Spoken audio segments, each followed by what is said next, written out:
Hello YouTube, this is Pat Meany and today I'm just going to be showing you the contents of my bug out bag or whatever you call it. So yeah, I'll just start from down here. I got a flint and steel, got a couple of them, got walkie-talkies, extra batteries, a compass, and a small multi-tool, a big multi-tool, a lighter,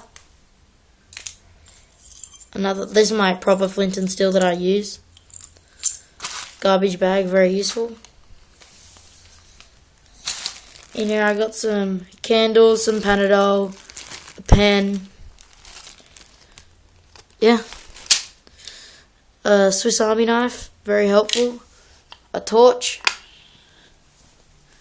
It's just some things that help you tie other stuff together. A notepad in case you want to take notes. Another flint and steel. Spoon and fork. First aid kit. Some other tying material. Paper to help me start the fire. And a slingshot for any type of, self-defense. Toothpaste, toothbrush, a survival guide. I'll go into the contents of some of the other stuff later. That is a raincoat. That is a self-inflating pillow, a water bottle, a can of deodorant, and a beanie. Alright, now, that's what they're used for. Flint and steel, starting fires. Walkie-talkies. If you split up with your teammate, you can give him one, and then you can keep in contact all throughout your experience. The compass, so you can find your way. I don't really need to explain why you need a compass.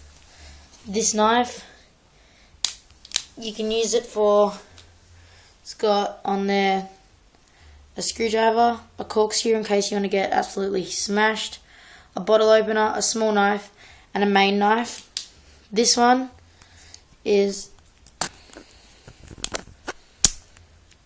pliers. It's got a knife on there, screwdriver, scissors, a saw, and a good locking mechanism on it. A lighter, starting fires.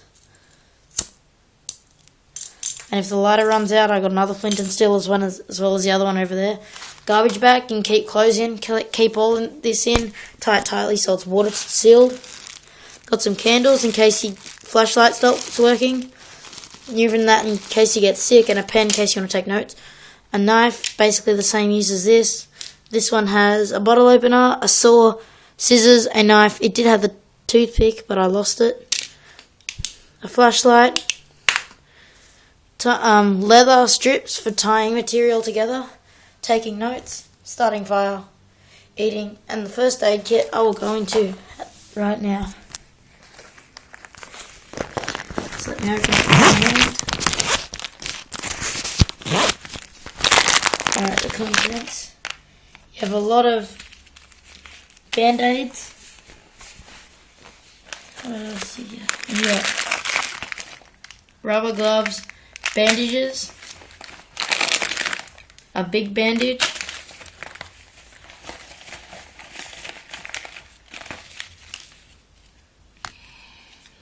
first aid manual, more band-aids, a lot of band-aids, alcohol, wound wipes, they help for bad stuff.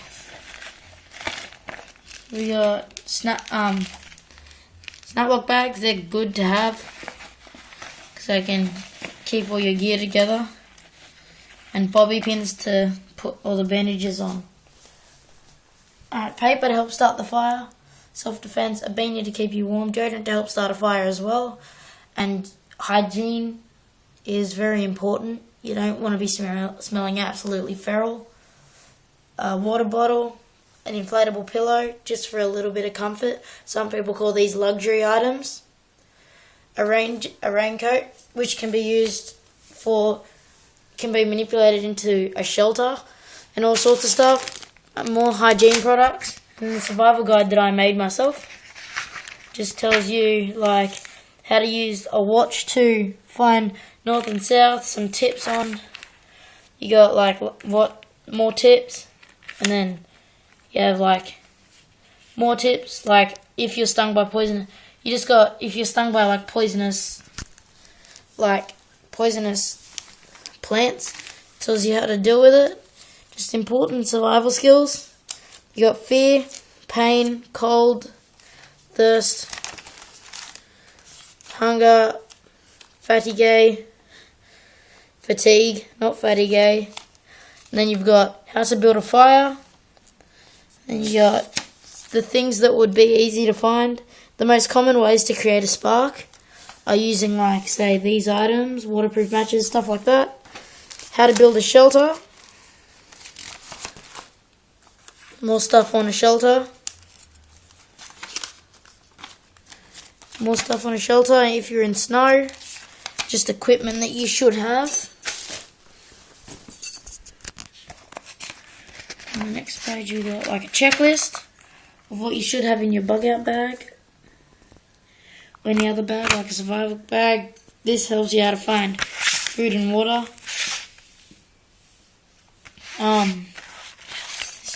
Also tells you how to find food and water, just some more tips on, and that tells you some poisonous plants.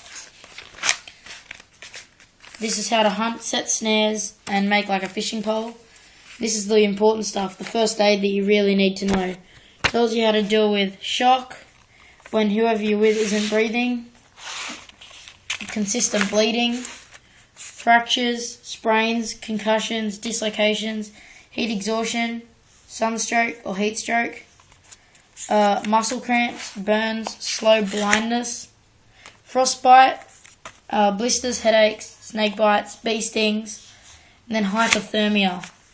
There's a lot of stuff on hypothermia because that is very important.